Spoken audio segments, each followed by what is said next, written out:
Lur, enaknya tinggal di negeri dongeng yo koyo ngene.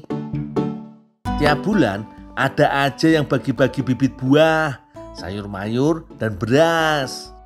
Untungnya masih kebagian, Lur.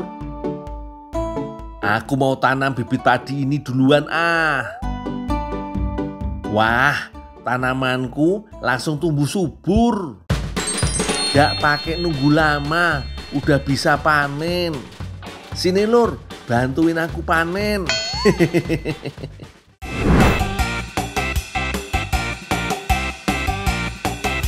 Lur, aku jadi pendatang baru di dunia perjajanan di depan SD nih Lur. Bareng sama pedagang lainnya, koyo penjual cilok, cookies, dan minuman dingin nih. Kalau aku jualan takoyaki.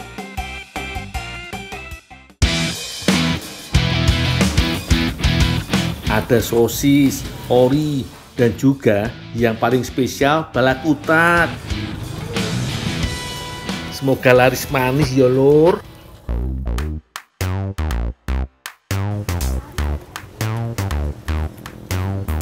Dek, takoyaki dek, murah 1.000. Om Guntur, bisa dicobain takoyakinya bro? Dah, coba dah, gratis dah. Piye dek, enak toh takoyaki racikan aku?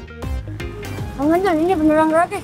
Takoyakinya 1.000-an dek, tapi kalau nyicip mah gratis. Woi, gratis woi! Woi, gratis woi! Oh, gratis? Lah, yo ndak gitu konsepnya dek. Weh. Tuh. Waduh. Walah, apes. Rugi maning. Waduh. Habis daganganku. Ya wis lah, tak jalan ke pasar dulu. Anak-anak. Apes.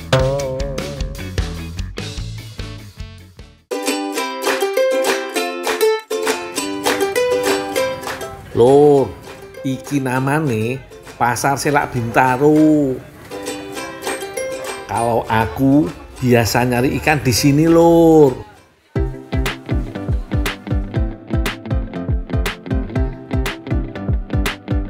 Nah, kayak balakutak yang aku incer ini, Lur.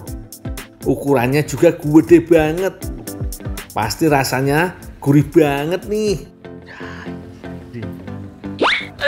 Dul, saya mau pakai Dul. Bisa Dul. Ini dapat saya. Wah, saya udah duluan, saya pegang duluan kok. Walah, si abang nggak mau ngalah banget. Wong aku udah ngecakin balakutaknya duluan loh. Udah. Tadi saya lihat sendiri tangan Mas Guntur jadi bawah, berarti Mas Guntur yang dapet.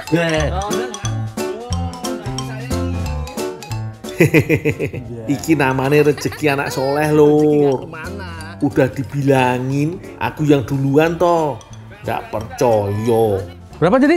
240. Berapa? 240. Loh Bu, kemarin harganya nggak segitu Bu. Beda modal, Man. Beda modal, beda harga. Aduh Lur, mahal banget yo. Biasanya nggak segini. Nah, semuanya kurang buat saya, rezeki saya memang. Alhamdulillah. Nah, ini rezeki buat saya jualan. Buat saya separuh bang. Saya juga mau buat takoyaki bang. Bang, ayolah bang. Saya dibagi yo balakutaknya. Emang mau bikin apa sih itu? Mau buat jualan seafood saya.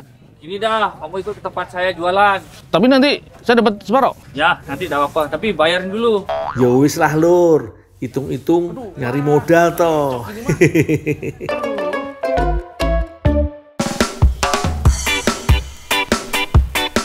Wah, ternyata si abang ownernya Sini Food Lur. Keren yo. Di sini bang, tempat jualannya bang. Ya, di sini Dul. Salah satu rumah makan seafood yang punya menu seafood tumpah Lur. Bang, apa yang bisa saya kerjain bang? Tinggal bersihin meja aja. Oh, iya bang.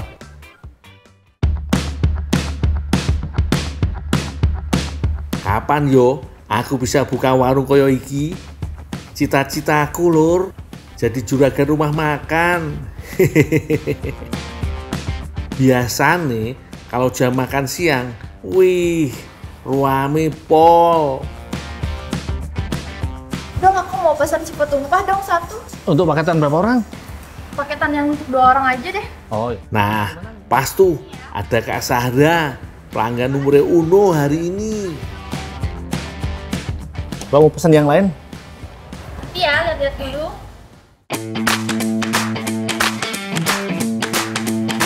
Di dalam seporsi seafood tumpah jumbo ini berisi beberapa jenis kerang, kepiting, udang, serta jagung. Nah, yang nggak boleh ketinggalan jelas balakutak jumbonya ini lor. Sebelum dihidangkan dengan bumbu merah pedas khas warung Cinefood ini, balakutaknya harus dibakar dulu. Apinya pun nggak main-main. Dengan torch bisa memberikan efek flames alias kebakaran gini.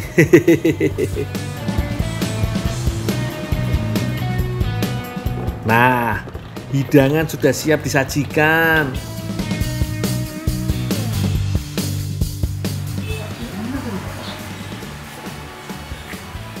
Masih di sini kok.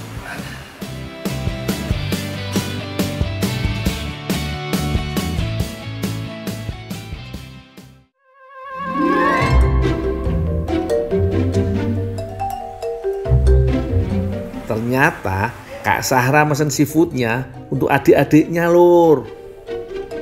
Aduh, udah cantik, baik pula.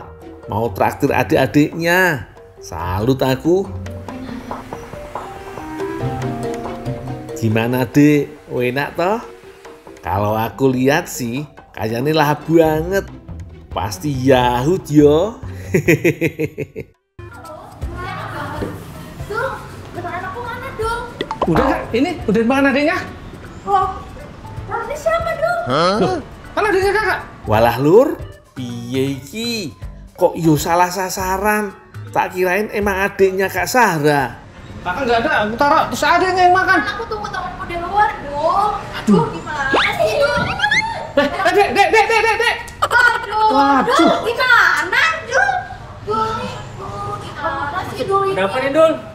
Aduh, pasti si bos abang marah iki. Yo wis, yo piye to bos? Kan aku ndak tahu toh. Aduh, gimana kamu, Dul? Ini kan rugi saya jadinya. Ya maaf Pak. Ya, terus ini gimana pesanan aku? Udah nanti aku buatin lagi. Udah, makanya kalau habis pesen tuh ditungguin, jangan Tadi ditinggal-tinggal. aku jemput temanku, soalnya nggak tahu. Bang, aku minta anu ya Bang, balakutaknya lagi Bang ya. Nanti Iya. aku buatin mereka, sekalian nanti aku buat inovasi makanan nih Bang ya. Ya sudah, nggak apa-apa. Nanti kita buatin yang Iya, iya.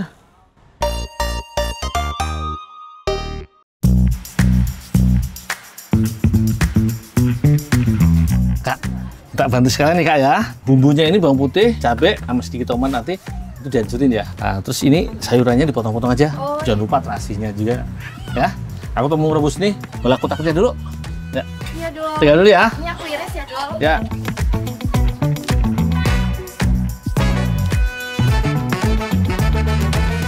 Aku harus bertanggung jawab atas kesalahanku pada Kak Sahra.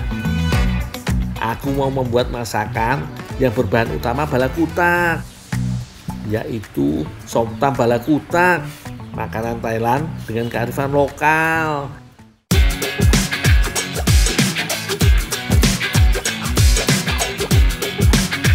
Untuk memasak balakutak, nggak boleh lama-lama lur, tergantung ukuran.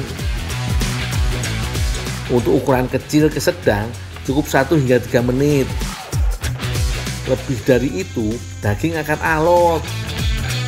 Banyak yang menganggap cumi sotong dan balakutak itu satu hewan yang sama. Padahal beda loh lor. Cumi memiliki badan lebih panjang daripada sotong. Tapi keduanya sama-sama tidak memiliki tulang punggung. Sementara balakutak punya tulang punggung yang keras lur. Ya wis lah, daripada keterusan, mending aku ngintipin persiapannya Kak Sahra. Untuk membuat toppingnya, Kak Sahra mengiris timun, bawang bombay, nanas, tomat, dan wortel lur. Sedangkan untuk bumbunya, Kak Sahra menggunakan terasi lombok, gula merah dan juga tomat. Ini dia yang namanya somtam balakutak lur. Wih, tampilannya piye lur? Perpaduan bumbu dan toppingnya bikin gak sabar mau nyobain toh. Nih Kak, nih yang apa tadi seafoodnya tumpah, tak ganti masakan ini somtam balakutak Kak. Ini masakan Thailand. Boleh ya, Dul? Ayolah. Bener kan? Apa aku bilang? Pasti sejalan dengan rasanya lur. Perpaduan aneka rasa yang ciamik banget. Ada asam pedas manis dari bumbunya. Sedangkan rasa gurih umami jelas dihasilkan oleh balakutaknya. Teksturnya yang kenyal, cocok banget dipadukan dengan sayur-sayuran mentah yang teksturnya crunchy alias garing banget. Kalau kata orang Thailand sini sih, aloi mak. Nggak mau, Om. Pahit, Om. Namanya juga obat.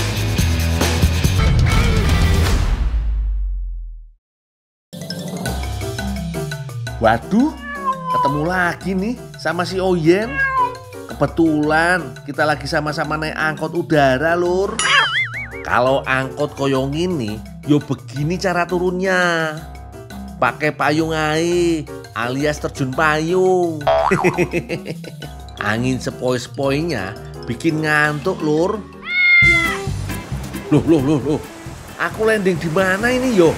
Untung bareng si Oyen. Jadi ada temennya. Ayo Yen, cari ikan yang banyak buat kita bertahan hidup.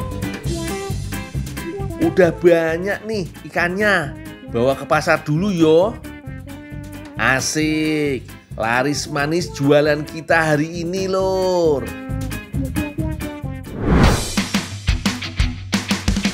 Lur, kalau di Jakarta ada stasiun Gambir. Ternyata Kabupaten 50 Kota Sumatera Barat justru punya kebun gambirnya loh. Daerah ini memang terkenal sebagai penghasil gambir terbesar bukan hanya di Indonesia, namun juga di dunia.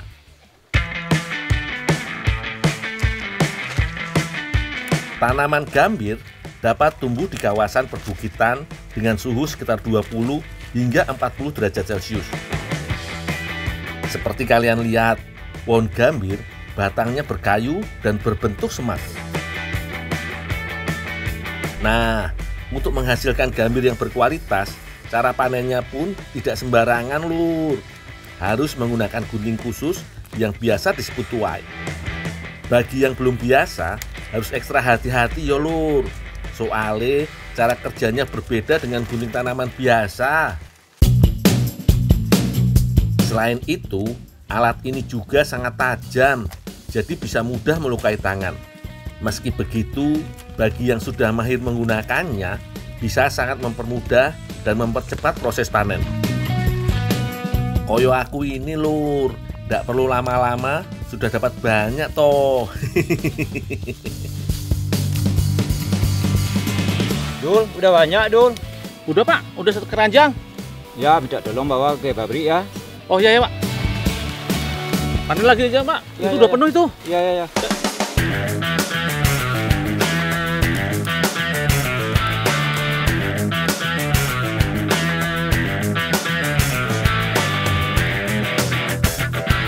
Nah, daun-daun gambir ini mau aku bawa ke UMKM olahan teh herbal gambir lur.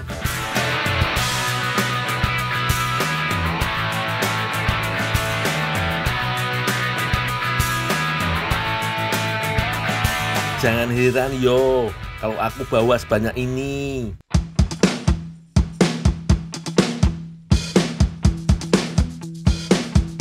Meski beratnya bisa mencapai 30 kg, tapi dengan cara kepuk atau mengikat keranjang di kepala, bebannya bisa terasa lebih ringan lulur. Nah, untuk menghilangkan kotoran yang menempel, daun gambir harus dicuci terlebih dahulu yo. Cukup direndam dengan air bersih aja Lur. Nggak ribet toh.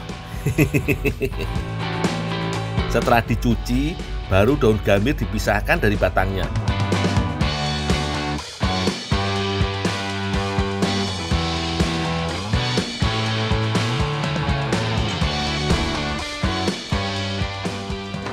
Bu, ini Bu, daun gambirnya udah dicuci. Makasih ya, Dul. Oh, itu ada daun gambirnya sudah dipotong, tolong digiling ya, Dul.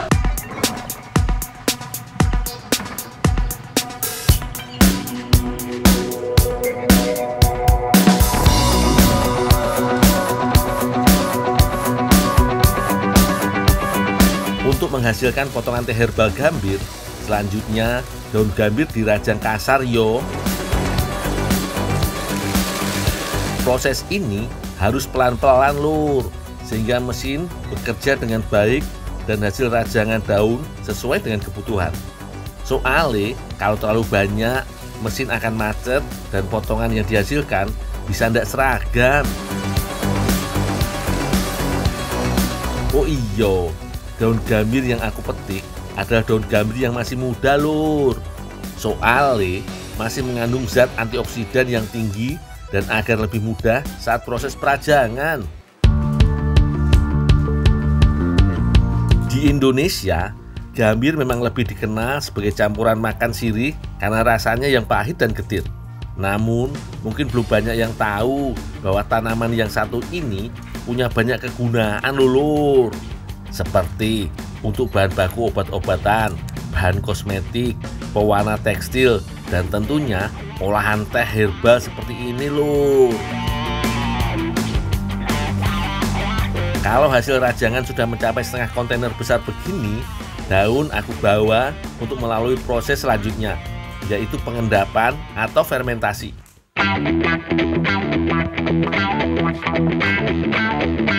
Proses ini bertujuan agar daun gambir awet dan tidak mudah busuk. Tapi jangan kaget yo, kalau pengendapan ini memakan waktu sekitar 2 malam. Setelah diendapkan, daun teh kemudian dikeringkan.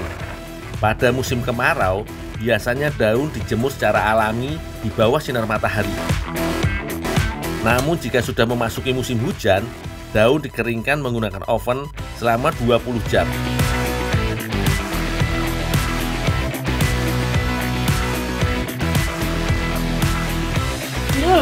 Iya Bu. Kering apa belum? Yang kemarin udah kering nih Bu. Iya.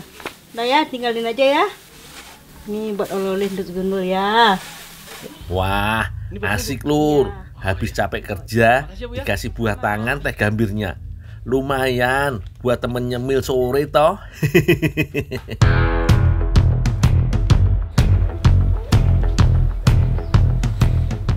Aduh.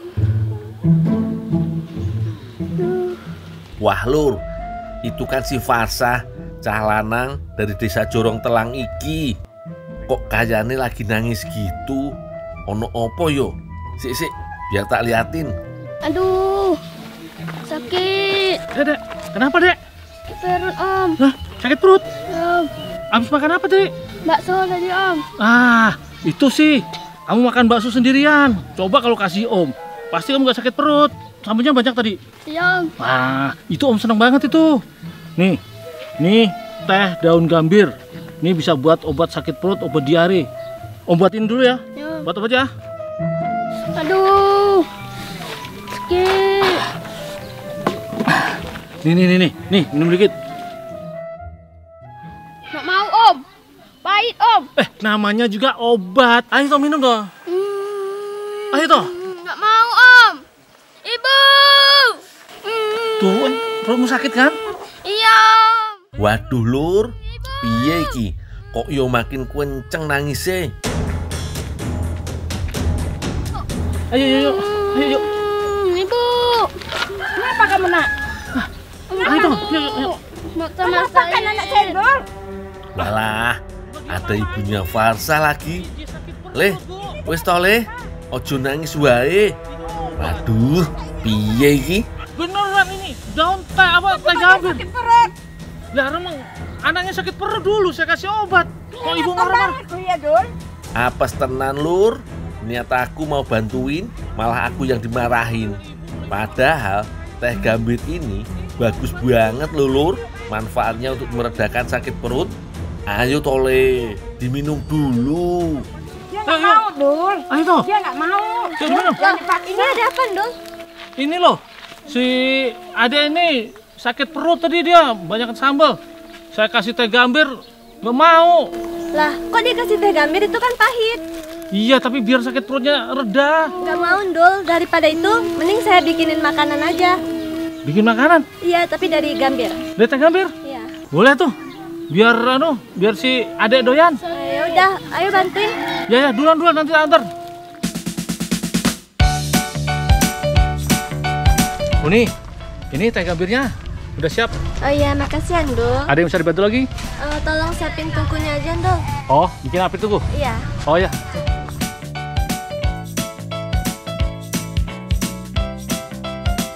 Untuk membuat olahan kali ini, Uni Cinta mencampurkan terigu, gula, soda kue, ragi, margarin, dan telur. Adonan kemudian diuleni hingga kalis. Setelah itu, biarkan adonan mengembang selama 15 hingga 20 menit. Sambil menunggu, Uni Cinta mengukur kelapa sebagai bahan campuran untuk isian donat bola gambirnya lur. Kelapa ini mau dicampurkan dengan gula merah. Kalau di Jawa sih namanya unti kelapa lur. Nah, jika adonan telah mengembang, tuangkan daun teh gambir, lalu aduk-aduk hingga merata. Setelah itu, ambil sedikit adonan, lalu isi dengan unti kelapa nih. Kemudian bentuk bulat-bulat menyerupai bola. Nah, waktu yang dibutuhkan untuk menyiapkan adonan tidak terlalu lama toh lur. Pas banget, aku juga sudah selesai menyiapkan tungku nih. Dul, tungkunya udah selesai. Udah gede apinya, Uni. Oh ya udah, sana dulu biar aku yang masak. Oh, ya udah. Makasih ya, Dul. Untuk menggoreng bola-bola donat, pastikan minyak telah panas agar adonan bisa matang dan mengembang sempurna. Perhatikan nih lur, goreng donat sambil dibolak-balik. Jika sudah mengembang di permukaan, angkat, tiriskan, dan biarkan dingin. Sambil menunggu, Uni Cinta mau menyiapkan lapisan coklatnya. Caranya dengan melelehkan coklatnya bersama dengan susu. Nah, teknik memasak yang digunakan Uni Cinta ini bahasa Prancisnya au bain-marie, mirip dengan teknik mengukus. Cara ini juga memanfaatkan panas dari uap air. Au bain-marie biasanya digunakan untuk memasak atau menghangatkan makanan secara perlahan, menghindari panas langsung dari api. Tujuannya agar hasil masakan saat dimasak tidak akan kehilangan banyak kandungan air dan tetap lembab, sehingga menghasilkan masakan dengan tekstur yang lembut. Selain itu lur, bahan-bahan di dalamnya juga akan tercampur dengan baik dan tidak mengumpal. Terakhir, lapisi bola donat dengan coklat leleh, lalu gulingkan di atas kepingan coklat warna-warni dan biarkan dingin. Waiki yang namanya bola donat gambir, warna-warni menggugah selera ya lur. Ini kuenya dari gambir tadi. Makan. Enak kan? Nah, gimana Farsa? Enak toh bola donat gambire? Rasane mantep toh. Tidak ada lagi rasa pahit getir khas daun gambir. Yang ada hanya lembutnya donat berpadu dengan lelehan kelapa dan gula, serta tidak ketinggalan manisnya coklat. Buat ibu-ibu di rumah, olahan yang satu ini bisa jadi inspirasi nih. Dijamin anak-anak pasti suka.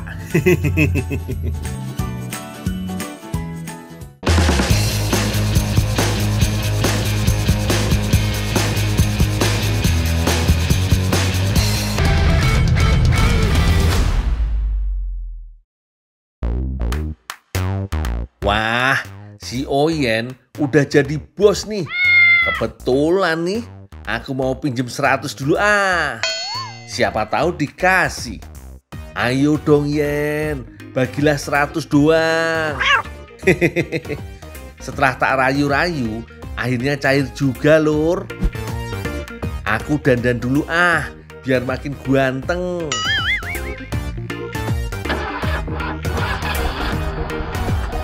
Baik juga si Oyen kasih pinjam mobil mewah miliknya. Canggih bener deh.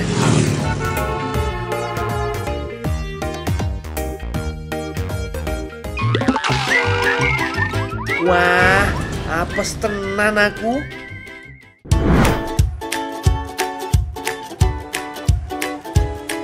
Hari ini aku lagi di Plaju lur, Kecamatan Plaju, Kota Palembang, Sumatera Selatan. Mana Dang? Mak.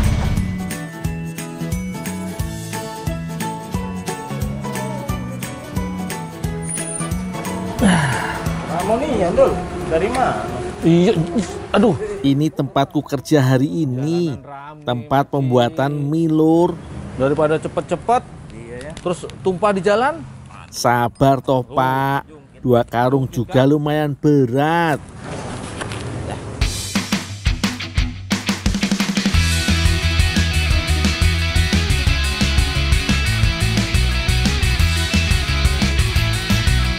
Salah satu jenis mie yang diproduksi di sini adalah yang biasa dipakai untuk masak mie celor, masakan khas dari Palembang.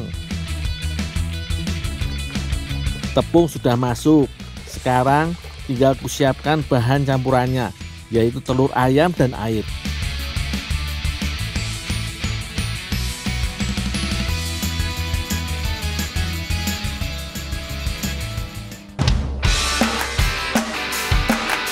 Setelah 15 menit, coba kita cek lur, udah tercampur merata belum adonannya.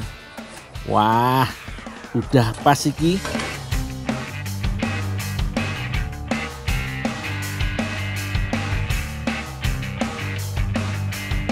Lanjut giling adonan mie-nya yo.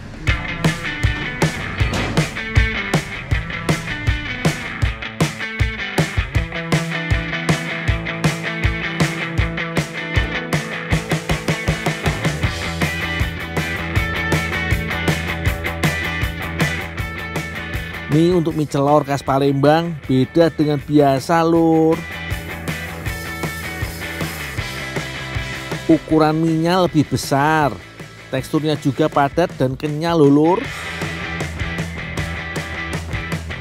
Mie yang masih panjang perlu dipotong-potong begini lur, biar gampang saat direbus nanti.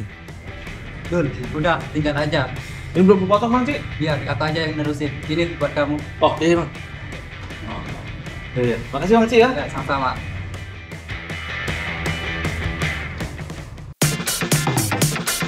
Yang belum kenal, aku kenalkan deh. Iki lo yang namanya Yuhani. Di tangan Yuhani, mie yang kudapat gratis ini bakal diubah jadi panganan enak. Dari tadi kan aku sebut terus mie celor. Sekalian aja lah, aku dan Yuhani mau masak mie celor dengan kuahnya yang khas. Terus bakal kita inovasikan jadi kue.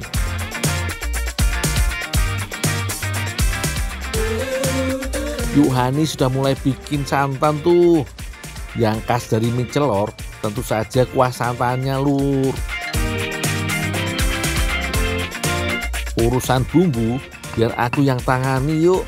Aku potong bawang merah supaya lebih mudah diulek. Untuk bawang putih jumlahnya lebih banyak ya lur. Kalau sudah mulai halus, tambahkan cabai merah.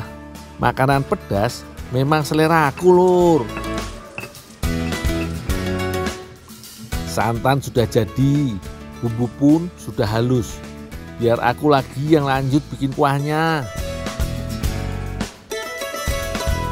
Aroma bumbu ketemu minyak panas, nggak ada duanya memang lur. wangi bingit.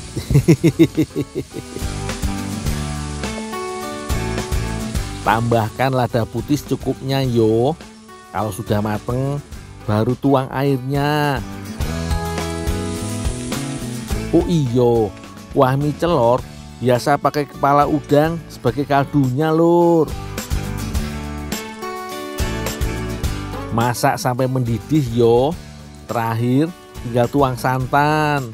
Kalau pengen kuah yang kental, santannya harus kental dan banyak juga. Kuah inilah yang biasa disajikan bersama mie yang tadi ku bikin lur. Dikenal dengan nama mie celor.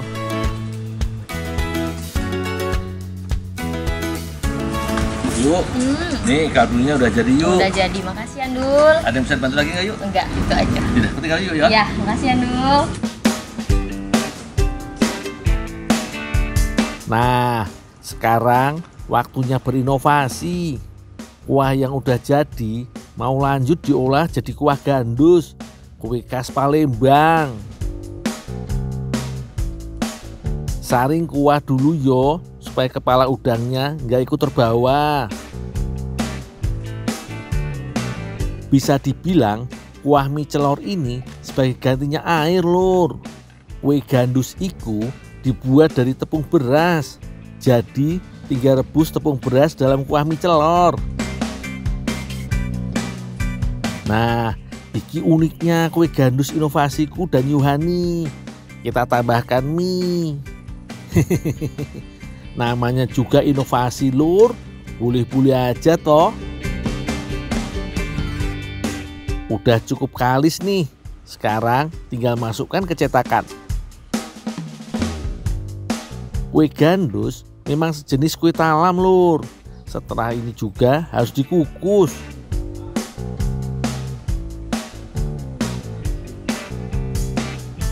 Lama ngukusnya sekitar 15 menit. Ini dia kue gandus mie celor. Cantik toh tampilannya. Aromanya juga luar biasa lulur. Yo mirip mie celor. Ayo yuk kita makan. Wis lapar aku.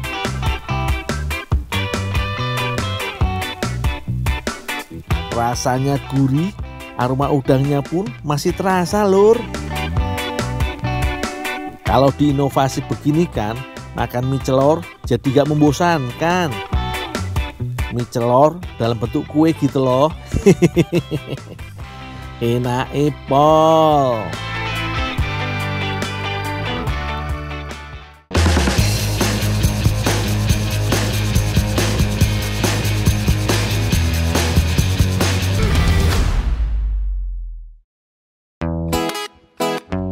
Lur, biar ketampananku naik ke level 100, aku mau olahraga dulu. Ben perut jadi six pack. Kan malu kalau six mon terus alias buncit.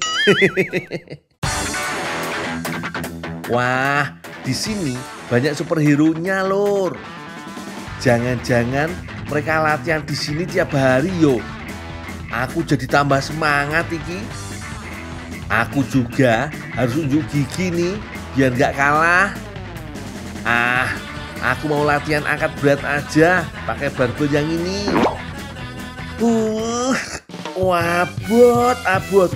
Berat tenan lur.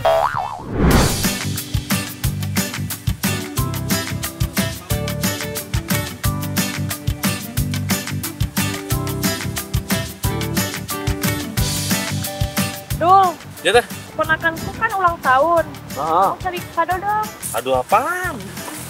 Kado apa kek? Yang penting kamu ngasih. Tenang aja. Nanti aku cariin kado.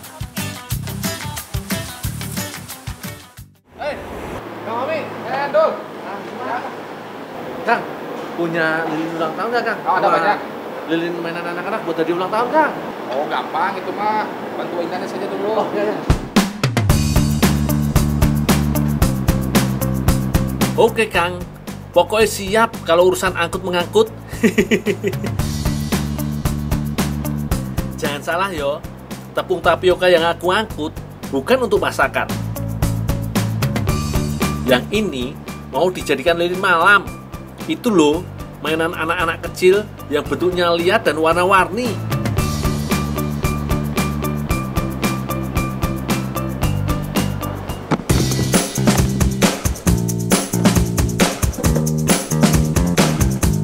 Pembuatan lilin malam mirip kue loh.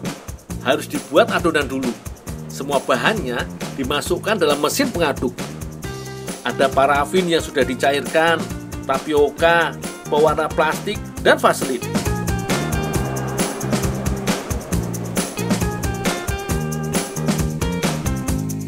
Anterin ini dulu nih ke belakang.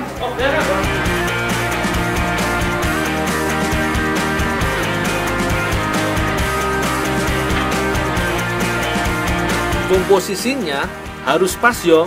Kalau tidak, lilin malam bisa pudar warnanya. Bisa juga membuat teksturnya pecah atau tidak lihat.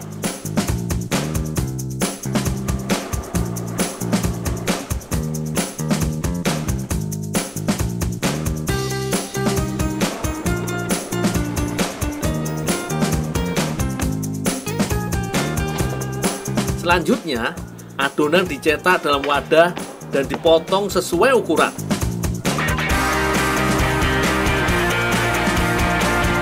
Ternyata potongan-potongan lilin masih dikemas terpisah. Saat mengemas harus hati-hati. Teksturnya yang lunak membuat bentuknya mudah rusak. Lilin malam tidak hanya dikirim di sekitaran kota Garut, tapi juga sampai ke Jakarta.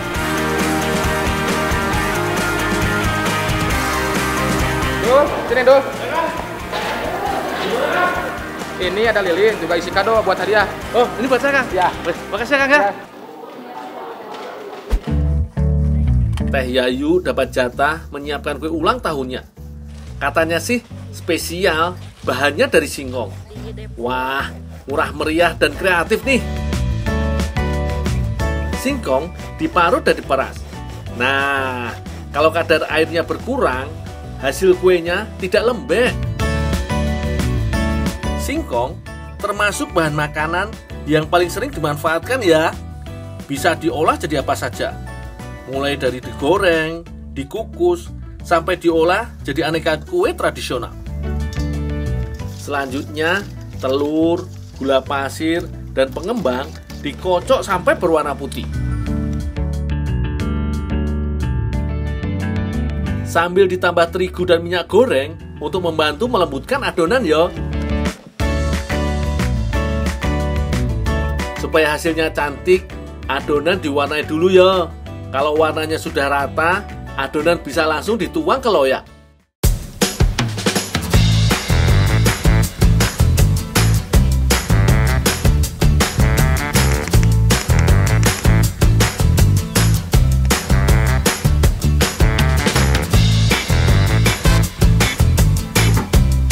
Oh iya, adonan dikukus selama 20 menit saja. Setelah adonan memadat dan tidak pecah, baru bisa dikeluarkan dari loyak. Jangan lupa membungkus tutup dandang. Kalau tetesan uap air sampai jatuh ke kue, bisa merusak bentuknya. Kue jadi banyak lubangnya gitu loh.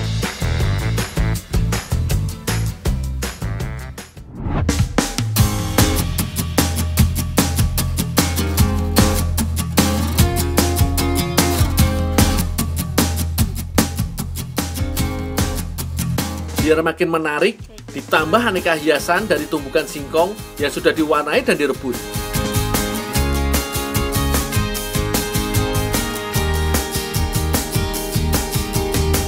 Singkong juga bisa dibentuk seperti kelereng atau bunga mawar. Piye, cantik toh? Semoga Dek Mufida suka ya. Punten Bu. Bu, ini Bu mau ngasih kado buat si Vida. Oh iya, masuk aja langsung di dalam. Karena yang ulang tahun. Nih.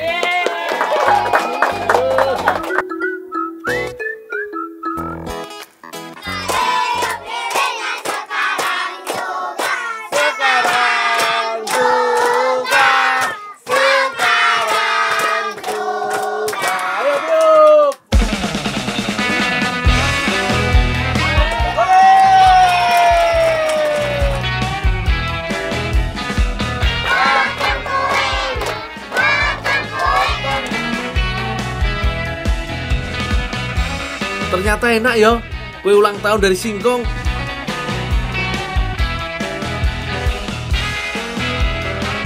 Tuh lihat, teman-teman Devida juga suka.